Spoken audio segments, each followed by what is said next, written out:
Assalamu alaikum and welcome to Cafe DC. In this episode of Cafe DC, we'll bring you another exclusive interview with a congressman who just retired after serving 30 years in US Congress.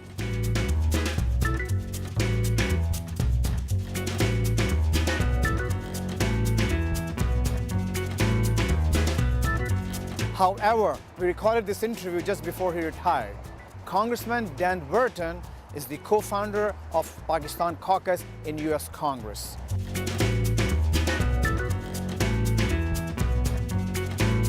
And in this interview, Congressman for the first time reveals some of the aspects of his life which have never been revealed. Welcome, sir. Thank you very much. Nice being with you. Why you're retiring at such a young age? Well, I do appreciate that. That's a wonderful way to start this conversation. Well, first of all, my wife has a genetic heart problem we did not know about, and she's probably going to have heart surgery on her aorta eventually. So I didn't want her to have to go through another difficult campaign. Plus, I'm tired of raising $2 million every 2 years for my campaign. And, you know, in this day and age with people having such acrimony toward government, I'm just tired of everybody being upset all the time. So there's a lot of new young people up here, and I think they'll do a good job. Congressman spoke at length on a subject which is very sensitive to a lot of people here, not just here, but around the world, the subject of domestic violence. But before we continue, let's watch a report on this sensitive subject. This is the home where Hank Laird is accused of killing his mother. But according to police and experts, there could have been more son-on-mother violence going on behind these walls. There were reports that she had actually filed reports for domestic violence, assault and battery, and he was arrested for that. The light is still on outside the Laird home, like the light now being shed around 17-year-old Hank Laird's potentially violent relationship with his mother. This is their child that they love and have raised, and when your child turns on you, you know, I think that puts that parent then in a very bad situation. Police found Linda Laird dead in her home Tuesday, beaten in the head with the end of a shotgun. A standoff Wednesday led to her son's arrest. Actually, I think family violence is a growing phenomenon in our state and in our culture. Missy Iskey at Divis agrees this could be a case of parent abuse, the type of domestic violence you hear almost nothing about. We often see people really feel very guilty about the situation that their kids are in. And that's why the crime often goes unreported. But Iskey says talking about the issue and being vigilant to the warning signs are crucial in preventing this kind of tragedy. Well, some of it would be threats, interest in guns and weapons, threats of violence, maybe harming animals, either bullying or being bullied. Let's continue to watch the interview. Congressman, long time ago, when I met you along with some Pakistani Americans, you made some comments about your family background and, if I may say, quote unquote, your troubled childhood. And I think it was also very surprising to see you speak about that issue on the floor, on the House floor. I think you're probably the only member who has spoken in so clear terms about his family background. Can you please share some of that stuff with us? You know, I never really liked to talk about it very much, but they were talking about child abuse and wife abuse on the floor, and I wanted to lend my support to the legislation they were talking about, and that's why I felt that I ought to say something about my background. It wasn't that I liked to talk about it, but I thought it was important. My father, who was 6'8", very tall man, he was very brutal. He beat my mother, he would beat me, and we had a very difficult life. My mother finally decided that she tried to get away from him and she couldn't. She was really afraid of him. So when I was about 12 years old, she finally did get away from him. Came and broke into the house and came in with a shotgun and carried her off. And we didn't know for several days whether she was dead or alive. And I was in the Marion County Guardians Home, Children's Guardians Home with my sister and brother. And it was a very difficult time. My mother got away from him. After a couple of days, he was exhausted and he went to sleep. And back in those days, you didn't have electric windows. You had to roll them up or down. and he had taken the handles off all the windows except the one on his side of the car. And he fell asleep, and she reached over him in her night clothes, rolled the window down, and crawled over him and out the window to get away. And I really think he would have killed her if it hadn't been for that. And then he went to prison, and so I've been very opposed to people who mistreat women and children. But at the same time, Congressman, when you made the retirement announcement, I was watching one of the videos. You said that you consider yourself as one of the luckiest men on the planet. So of course, this is the contrast that you became such a successful congressman. You spent 30 years in this town in Washington. You met kings, presidents, prime ministers, and you were also very close to, I see some pictures on the wall here, with President Reagan. Yes, he's a wonderful man. So how do you feel now? Exactly, I said, of course you feel a lot better, but this is a message out there for people. In some parts of the world, people don't have very many opportunities to succeed. I've been to Africa. I've seen little children starving and mothers starving, and I've seen that those people really didn't have any opportunity in life except to just exist day to day. And there's other parts of the world like that. And I was very blessed to be born in a country where, even though you had a difficult time as a child, you could overcome those things and have a modicum of success in life. And so I always felt like, since I was born in America, I was blessed, and I was able to start my own business and then get into politics and get elected to the State House and Senate and then to Congress. And so I really meant what I said. That wasn't just hyperbole. I really think I'm a very, very lucky person.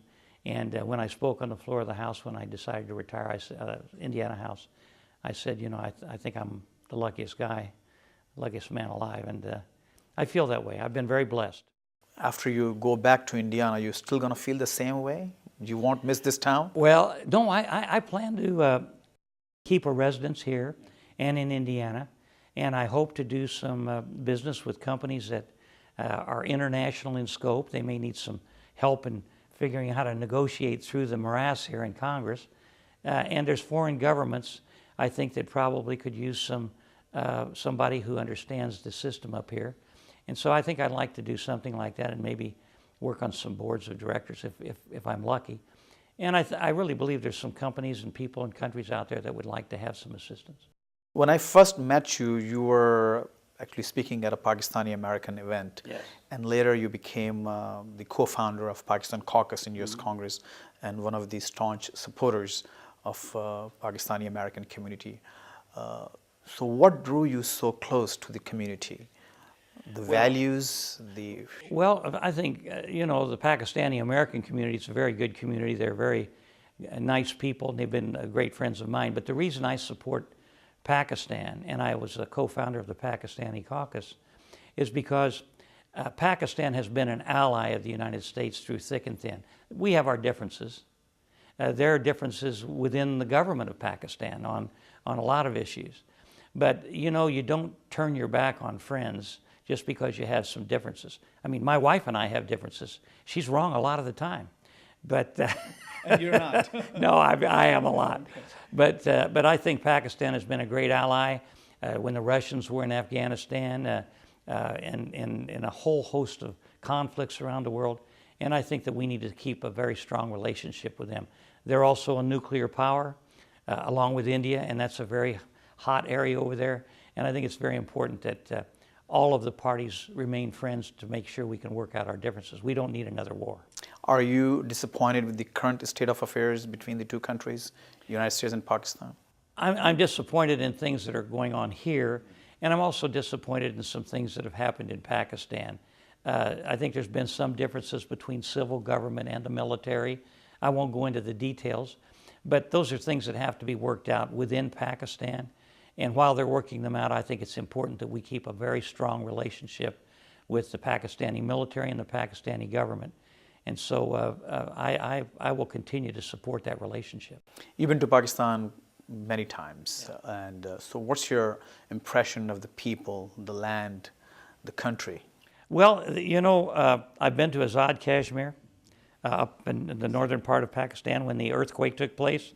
And I had the opportunity to meet people that we helped a little bit with aid and tents and things like that who are suffering. And I got to know some of the people, and they're very strong people. They believe in their religion, Allah, and my religion, God, and they are very strong people. They're very friendly people, contrary to what a lot of people think. You know, we see radical terrorists, and a lot of people think everybody in that part of the world is like that, and they're not. Most of the people over there are very friendly, and they're concerned about a lot of the things we are. And so I think we need to keep a strong friendship. If there was one thing that should be changed in this relationship, in this town, what would you suggest? Well, you know, I think that we need to have a better exchange among legislators and people who are in the educational field. I think it would be great if more Pakistani legislators and government officials would come over here and meet with our government officials and legislators so we had a better understanding of each other. And I think that's true with a lot of countries. And then I think we ought to go over there to Islamabad and Karachi and sit down and get to know the people and get to know the government leaders and talk about our differences. If we do that, not only with Pakistan but with other countries, I think you can start to see a breakthrough that would, I think, lead to an era of good feeling and peace. Do you think that the corruption is found only in the developing countries? Congressman Dan Burton doesn't think so. But before we continue, let's watch a report on the subject of corruption in the United States of America. Any words for your constituents? Last year, Washington, D.C.'s Mayor Vincent Gray made headlines when he was arrested for protesting the city's federal district status that denies residents congressional representation. But when 3 of his senior aides and 2 city council members pleaded guilty to felonies for financial wrongdoing, that made even bigger headlines. For advocates of good governance, it's embarrassing that scandals have erupted just 3 blocks from the White House, but it also shows that not even advanced democracies are perfect. Bill Buzenberg with the Center for Public Integrity trains journalists from around the world to hold public officials accountable. And this exists here, it exists in other countries, and I think in some ways the journalists I talk to are always amazed that, so this is an issue everywhere, and transparency is an issue everywhere, and holding politicians to account is important for citizens everywhere. The highly publicized arrest in 1990 of then-Mayor Marion Barry for purchasing and smoking crack cocaine came to symbolize for many the excess and corruption in Washington city government.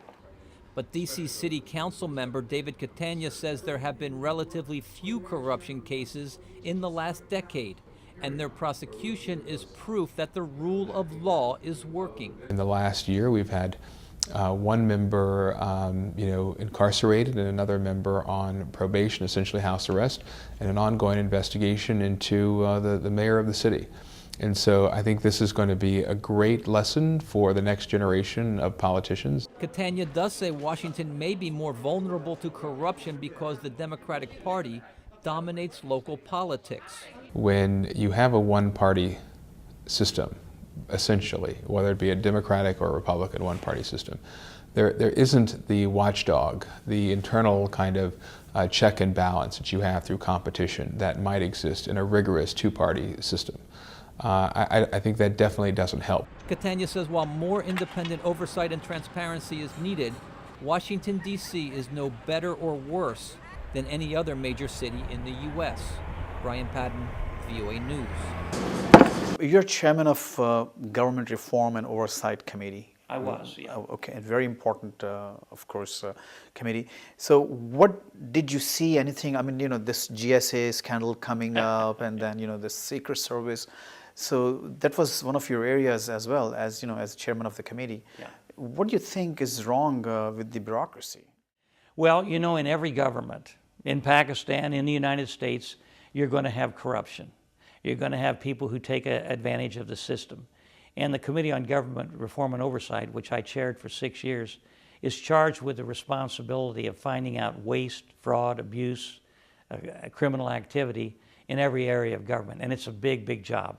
We've got, millions of people that are involved in government in one way or another.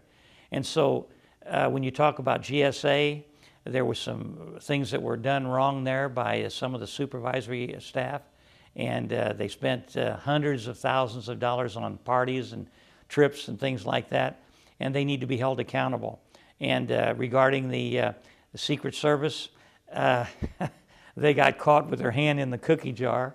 They were down in Colombia, and I understand some other places, and they were dealing with some ladies of the evening, and they shouldn't have been doing that.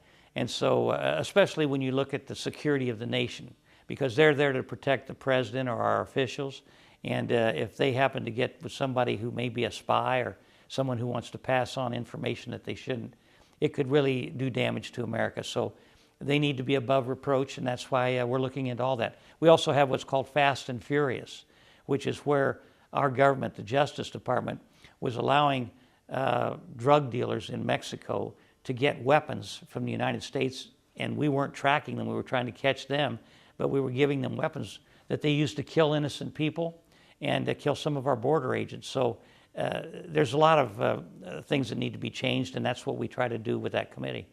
Congressman, can I label you or call you a Reaganite, someone who was very close to Ronald Reagan, believed in his philosophy, his ideology? Well, I think Ronald Reagan, when he started out, was a more liberal person.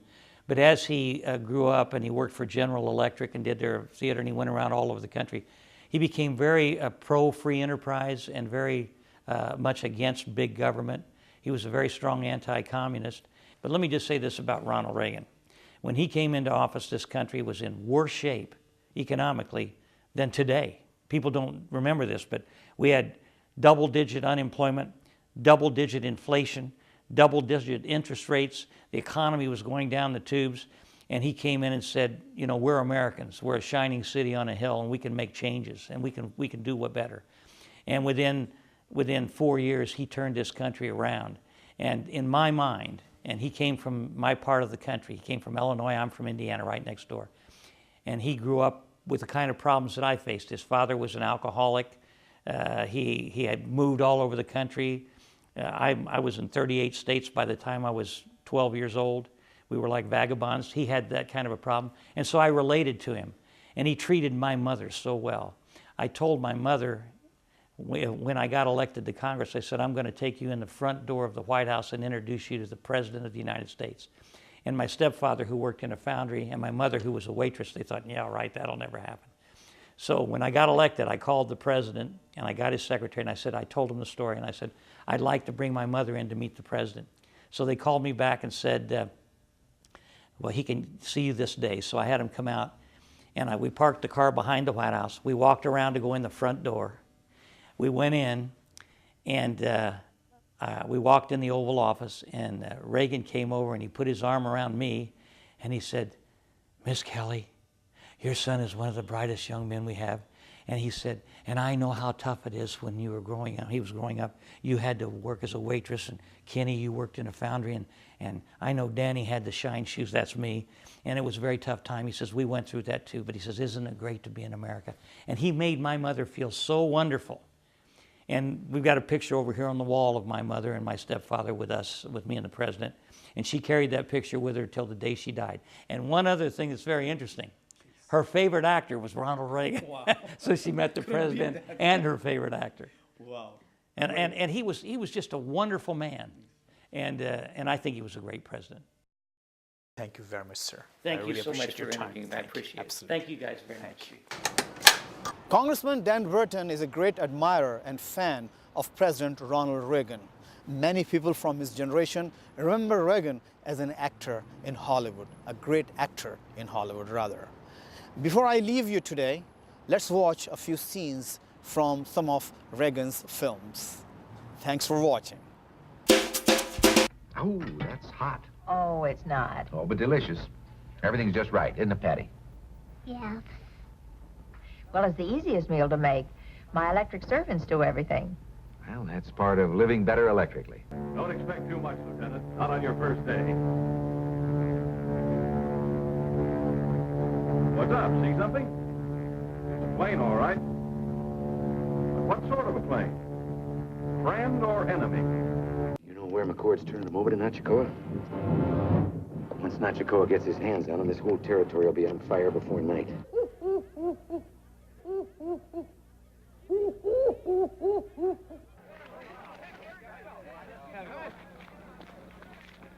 I guess the boys are just tired. Someday when the team's up against it, brakes are beating the boys.